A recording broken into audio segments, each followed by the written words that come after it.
बिस्मिल्लाहिर्रहमानिर्रहीम अस्सलाम वालेकुम। आप मेरा यूट्यूब चैनल देख रहे हैं, welcome to my YouTube channel. आज हमारा टॉपिक है जी स्टाइल्स ऑफ फ़िलासफ़ी। ये 3 स्टाइल्स हैं फ़िलासफ़ी के, ये हमारे सिलेबस में शामिल हैं। प्रिंसिपल का जो आपका पेपर हो या आपके हेडमास्टर का पेपर है, तो उसके हवाले से ये 3 स्टाइल हमारे सिलेबस में शामिल होते हैं बीएड के सिलेबस में। इनको आपने पढ़ना है। नंबर 1 में है आपका स्पेकुलेटिव फ़िलासफ़ी, नंबर 3 है प्रेस्क्रिप्टिव फ़िलासफ़ी, नंबर 3 पे एनालिटिक फ़िलासफ़ी। इसको वैसे थोड़ा सा मैं आपको समझा देता हूँ, उसके बाद इंशाल्लाह मैं आपको जो ना पास्ट पेपर क्वेश्चन है इसके शेयर कर दूंगा। सबसे पहला जी आपके पास speculative philosophy, speculative philosophy. Number 2 है आपके पास प्रेस्क्रिप्टिव फ़िलासफ़ी, प्रेस्क्रिप्टिव फ़िलासफ़ी। और नंबर 3 पे आपके एनालिटिक फ़िलासफ़ी, एनालिटिक फ़िलासफ़ी। ठीक है जी। अब आपने जस्ट इनके नेम पे ही गौर करना है, तो आपको सारे के सारे इनके क्वेश्चन जो है ना मिल जाएंगे। ठीक है, और ये बड़ा इंपॉर्टेंट टॉपिक और बड़ा इजी सा भी है, लेकिन इंपॉर्टेंट बड़ा, इसमें क्वेश्चन बड़े आते हैं पेपर में। स्पेकुलेशन क्या होता है? स्पेकुलेशन होता है क्यास राई करना।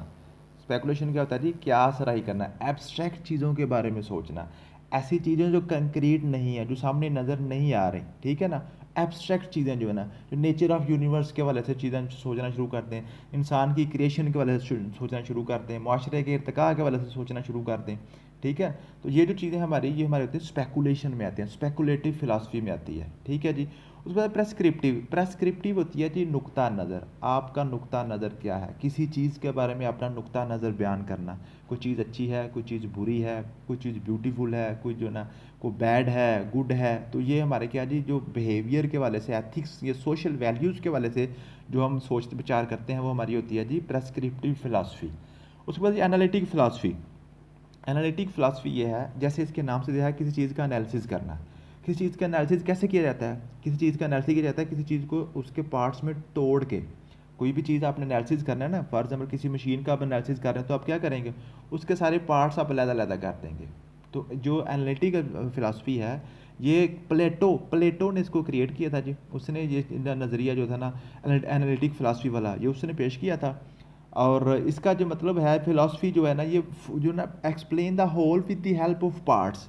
किसी भी चीज़ का आपने मुकम्मल तौर पे बयान करने के लिए हम क्या करते हैं, उसके मुख्तलिफ एस्पेक्ट्स को मुख्तलिफ पार्ट्स में उसको डिवाइड करके उसके जो ना इसकी जो है ना स्टडी करना शुरू कर देते हैं। थोड़े थोड़े पार्ट्स को स्टडी करके तो हम क्या करते हैं, उसके सारे फिर पार्ट्स को कंबाइन करते हैं, तो कंप्लीट फिनोमेना हमारे सामने आ जाता है। ठीक है जी। और ये जो एनालिटिक फिलासफी है, ये ख़ास तौर पे इंग्लिश वर्ड में जो है ना, जो जो है इंग्लिश कंट्रीज़ वगैरह में ये ज़्यादा जो वहाँ पे मकबूल है।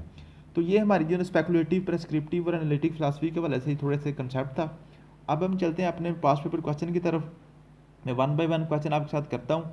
आप देखिएगा कि आपके कितने कंसेप्ट जो है ना, आपका जो ना ये लेक्चर लेते लेते ही आपके कंसेप्ट क्लियर हो गए हैं। नंबर 1 है, what does speculative philosophy primarily concern itself with? कि स्पेकुलेटिव फिलासफी जो है ना, इसका कंसर्न किस चीज़ के साथ होता है? Developing ethical theories for society. Ethical theory तो मैंने अभी आपको बताया, ये तो आपकी प्रेस्क्रिप्टिव होती है। Analysing language and linguistic structure. तो एनालाइजिंग जो होता है ना, वो तो एनालिटिक में होता है, ये भी गलत होगा। Exploring the nature of reality beyond empirical observation, ये ठीक लग रहा है, क्योंकि हमारी जो स्पेकुलेटिव फिलासफी है, ये किस में है जी? ये हमारे नेचर ऑफ रियलिटी वगैरह जो एब्स्ट्रैक्ट चीज़ें हैं जो हमें नज़र नहीं आती, उसके हवाले से है। उसके बाद ये examining the historical development of civilisation, ये भी हम ठीक नहीं है, तो हमारा जो सी वाला जो ऑप्शन करेक्ट होगा। क्वेश्चन नंबर 2 है, speculative philosophy is often associated with the help which of the following? आप कह रहे हैं जी स्पेकुलेटिव फिलासफी किससे यहाँ पे जो है ना एसोसिएट करती है? Logical reasoning and linguistic analysis, तो आपको पता है एनालिसिस तो नहीं इसमें आएगा। एथिकल रीजन डिसीजन मेकिंग इसमें नहीं आएगा। Metaphysical inquiries and abstract concept, तो आपको सीधा सीधा क्वेश्चन समझ आ गया। जो एब्स्ट्रैक्ट कॉन्सेप्ट्स हैं, जो मेटाफिजिक्स इंक्वायरीज हैं, वो हमारी स्पेकुलेटिव फिलासफी में आती हैं। उसके बाद जी, which is the following is not part of speculative philosophy focus? कहता है जी दर्जा दैल में से कौन जो है ना स्पेकुलेटिव फिलासफी का पार्ट नहीं है? पर्पस ऑफ ह्यूमन क्रिएशन, ये तो उसका पार्ट है। Purpose of evolution of society, ये भी उसका पार्ट होता है। पर्पस ऑफ डेवलपिंग टेक्नोलॉजीज, ये नहीं होता, क्योंकि टेक्नोलॉजी ऐसी चीज़ होती है जो हमें नज़र आ रही होती है, तो ये स्पेकुलेशन में नहीं आता। ठीक है जी। उसके बाद क्वेश्चन नंबर 4 है, prescriptive philosophy is concern with the providing guidance on. जो हमारी प्रेस्क्रिप्टिव फिलासफी है, वो किस भी गाइडेंस प्रोवाइड करती है? Developing theories about the universe, ये अबाउट यूनिवर्स तो आपको पता है स्पेकुलेटिव में चलती है, ये तो प्रेस्क्रिप्टिव नहीं होगी। Understanding the nature of consciousness, तो जब आप कॉन्शियसनेस के नेचर की तो बात करते हैं, तो ये भी आप स्पेकुलेशन में जा रहे हैं। Evaluating social values and ethical principle, ये आपका करेक्ट होगा क्योंकि प्रेस्क्रिप्टिव जो है ना वो आपका नुक्ता नज़र होता है सोशल वैल्यूज़ के वाले से, एथिकल प्रिंसिपल्स के वाले से, तो ये इसका करेक्ट आंसर होगा। What is one of the central topics at prescriptive philosophy evaluates, कहता है जी प्रेस्क्रिप्टिव फिलॉसफी के वाले से बताएं। Purpose of the nature of the universe, ये तो स्पेकुलेटिव में जाएगा। डेफिनेशन ऑफ ब्यूटी, ये ठीक होगा। आपको मैंने भी बताया था कि किसी की ब्यूटी, किसी का गुड, किसी की बैडनेस वगैरह की बात करना हमारी क्या होती है, प्रेस्क्रिप्टिव फिलॉसफी होती है। क्वेश्चन नंबर 6 है जी एनालिटिक फिलॉसफी में prioritise which of the following in its approach, कहते हैं जी जो एनालिटिक फिलॉसफी है वो कौन कौन सी प्रायोरिटीज में होती है शामिल, उसमें जी डेवलपिंग मेटाफिजिकल थियरीज, तो मेटाफिजिकल तो आपको पता है उधर जाती है आपकी जो है ना प्रेस्क्रिप्टिव में तो नहीं आती, ये जो है ना आपकी पहले वाली में जाती है। और precise analysis, logical reasoning and rigorous examination of language, तो ये आपका ठीक होगा क्योंकि जिसमें लॉजिकल रीजनिंग होती है, एनालिसिस होता है वो आपकी जी कौन सी फिलॉसफी होती है, एनालिटिक फिलॉसफी होती है। क्वेश्चन नंबर 7 है who is created with creating analytic philosophy, analytic philosophy किसने क्रिएट की थी, वो हमने को बताया था प्लेटो था। क्वेश्चन नंबर 8 है what does analytic philosophy aims to clarify, analytic philosophy ने क्या क्लैरिफाई करना होता है। एब्स्ट्रैक्ट कंसेप्ट, ये तो आपको पता है ये स्पेकुलेटिव में जाएगा। एथिकल, ये तो प्रेस्क्रिप्टिव में जाएगा। Concept and philosophical problem through logical analysis, ये आपका ठीक होगा। यहाँ पे एनालिसिस आ जाना, लॉजिक्स की बात होनी है, वो आपकी एनालिटिक फिलॉसफी हो जानी है। क्वेश्चन नंबर 9 है analytic philosophy is particularly prominent in which of the word, तो आपको पता है मैंने अभी बताया था इंग्लिश वर्ड की तरफ होती है।